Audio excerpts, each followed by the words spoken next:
আসসালামু আলাইকুম। সবাই কেমন আছেন? আশা রাখছি আল্লাহর রহমতে ভালো আছেন। আলহামদুলিল্লাহ আমরাও ভালো আছি।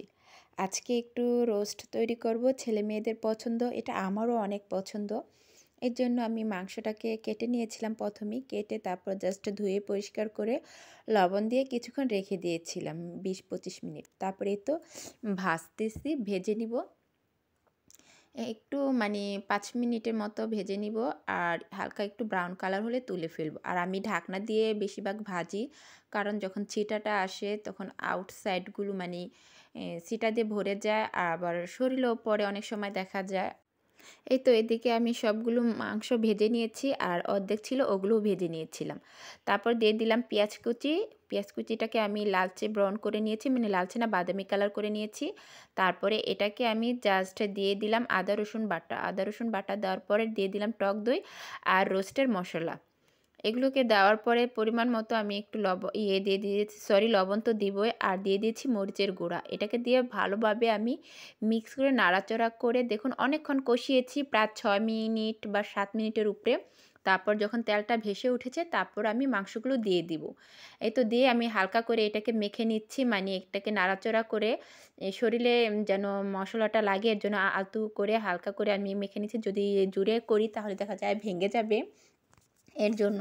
তারপরে তো কিছুক্ষণ ঢেকে রেখেছিলাম। তারপরে মাংসগুলো একটু নরম হয়ে আসছে, আবার একটু নাড়াচাড়া করে দিলাম যেন নিচে না লাগে, তার জন্য। এই তো এদিকে আবার নাড়াচাড়া করে দিচ্ছি। আর এই তো আমি রোস্ট অনেক পছন্দ করি, আর হাতের তৈরি তো অসাধারণ, নিজেরটা নিজেরই ভালো লাগে। আর আমার ছেলে মেয়ে তো অনেক পছন্দ করে, ওদের জন্য মাঝে মাঝে করা হয়। আর আপনাদের তো ভিডিওগুলো দেই, দয়া করে একটু দেখবেন। আর এদিকে দিয়ে দিব আমি কাঁচামরিচ। কাঁচামরিচ দেওয়ার পরে দিয়ে দিয়েছিলাম ঢাকনা কিছুক্ষণ। তারপর আবার অল্প আছে কিন্তু আমি রান্নাটা করেছিলাম। তারপর দিয়ে দিলাম চিনি। চিনিটা দেওয়ার পর দেখা যায় একটু ঝাল মিষ্টি দুটা মিল থাকবে আর ভালো লাগে। আর আজকে রোস্ট কিন্তু আমি বেশি একটা ঝোল রাখবো না, এটা শুকনা টাইপের করে রাখবো। এর জন্য তেমন একটা পানি দিই নাই, জাস্ট মাংসের পানিটা দিয়ে আমি মাংসটা রান্না করব, রোস্টটা তৈরি করব। আর এদিকে দিয়ে দিব আমি বিস্কিটের গুঁড়া, যেন একটু ঘন আসে আর দেখতে ইয়ামি হয়। এই তো এখনও নাড়াচাড়া করেই নিচ্ছি হালকা করে, কারণ জুড়ে তো আর নাড়া যাবে না, নষ্ট হয়ে যাবে যেহেতু ব্রয়লার মুরগি। আর বেশি জুড়ে নাড়াচাড়া করলে এগুলো মাংসগুলো খুলে যায়, এর জন্য। তারপর আবার একটু ঢেকে রাখবো, ঢেকে জাস্ট এভাবে আমি অনেকক্ষণ রান্না করেছি, প্রায় 25 মিনিট 30 মিনিটের মতো।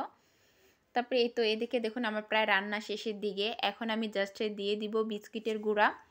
আর বিস্কিটের গুঁড়াটা দিলে আমার কাছে অনেক ভালো লাগে আর ঘনও হয়। আর এটা বেশিরভাগ আমি দেখি যারা যে বিয়ে বাড়িতে রান্না করে তারা কিন্তু এটা দিয়ে থাকে। আর এখন দিয়ে দিব দুধ। গুঁড়া দুধটা দিলে এটা ইয়ামিটা আর একটু বেশি ভালো লাগে, জাস্ট এই। আর আমি ভালো করে বোঝাতে পারছি না, যতটুকু আমি নিজের কাছে ভালো মনে হচ্ছে ওভাবে আমি বয়স দিচ্ছি আর কি।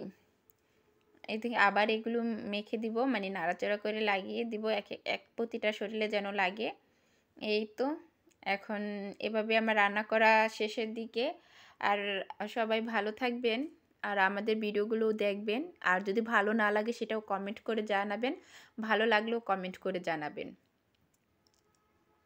আর সবাই ভালো থাকবেন। আর একটা কথা কি, সবাই 5 ওয়াক্ত নামাজ পড়ানোর চেষ্টা করবেন, নামাজই জীবনের শান্তি দেয়। এই তো এদিকে আমার রান্না শেষের দিকে। আমি এবারে আর এটাকে খুন্তি দিয়ে নাড়াচাড়া করবো না, জাস্ট আলতুভাবে একটু নাড়াচাড়া করে দিচ্ছি। এই তো হয়ে গিয়েছে। সবাই ভালো থাকবেন। আল্লাহ হাফেজ।